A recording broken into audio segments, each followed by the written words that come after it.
Don't arrive before 10:10. Don't speak to them.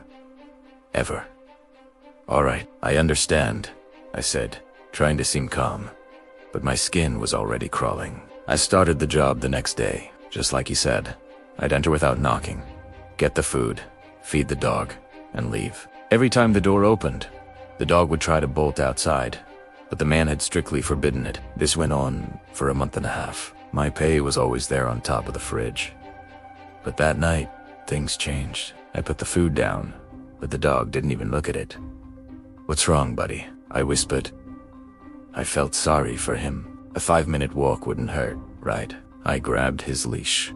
The parents were in their usual spot on the sofa, motionless. "I'm just taking a dog out for 5 minutes. Don't worry," I shouted. As usual, no response. The dog was so happy to be outside. But 2 minutes later, my phone rang. "Why did you take him out?" The man hissed. "He wanted to go out, so I thought I'd give him a quick walk," I explained. "Why?" He screamed, freaked out.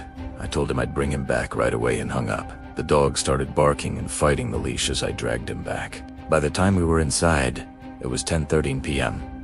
As I went to unclip the leash, I screamed. There was no dog, just the rotting, skeletal carcass of a long-dead animal at my feet. How? He was just fine. Just then, I looked at the sofa. The parents were gone. Suddenly, all the lights went out except for one right above me.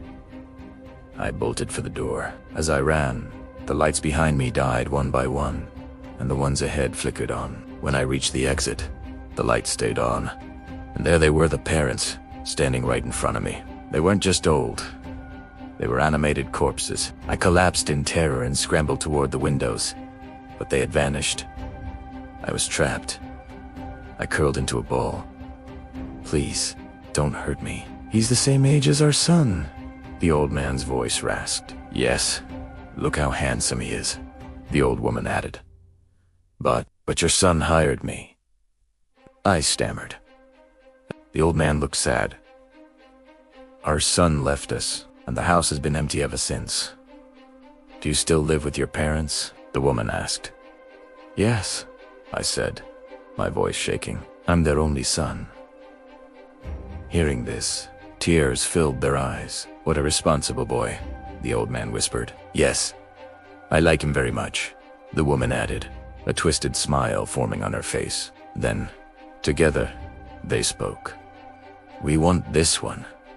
Right before my eyes, their skin began to rot and peel away again. The lights cut out instantly. In the pitch-black silence, I heard a cold command. "Lock him in the basement." I was grabbed and dragged down the stairs. I landed on something soft. A man. A light flickered on from outside. The basement was filled with the corpses of young men my age. The person I had fallen on was the man who had hired me. Hours later, the door creaked open. That skeletal dog stepped inside. "Eat everyone except for that boy," they commanded. The creature began to tear into the bodies. By nightfall, even the blood was gone. Then, the old man and woman entered. They dragged me out and tied me to the sofa.